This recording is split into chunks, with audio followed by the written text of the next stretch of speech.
We began the broadcast with stories of sexual abuse. We end with women who have faced it, professionals targeted on the job. They talked to our Alex Wagner. When I started work on Wall Street, I remember one day leaning over a desk to work on a spreadsheet and turning around, and there was a guy behind me pretending to perform a sex act on me with all the other guys watching and all the other guys laughing, and this sense of incredible shame.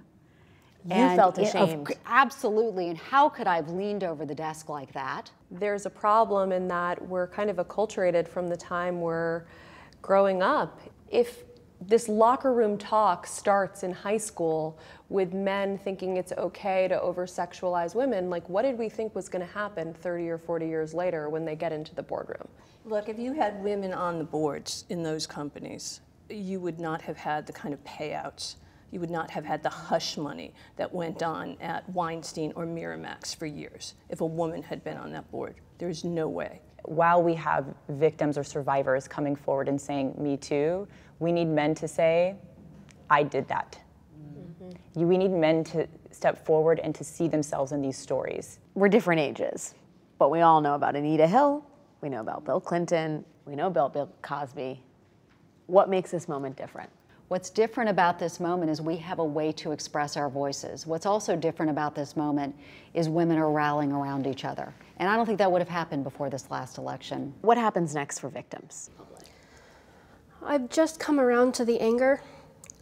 I really, really struggle, and I don't know if it's ever going to go away. And I think that's an important thing for people to understand, that this doesn't just dissipate the moment you speak up. It's almost the moment that you speak up that you can actually start to process. Do you think that you can get to a point where this isn't the thing that you think defines you? I hope so. I really do. You will. Yeah, and seeing you guys and just listening to everything that you've been talking about, it almost makes me want to cry, because I know that we can do what we need to do to make sure this never happens again, so that not one person has to come up and say, you know, me too. And I am just very empowered by listening to you guys. 5 professional women talking to Alex Wagner about sexual abuse and a paradigm shift in this country.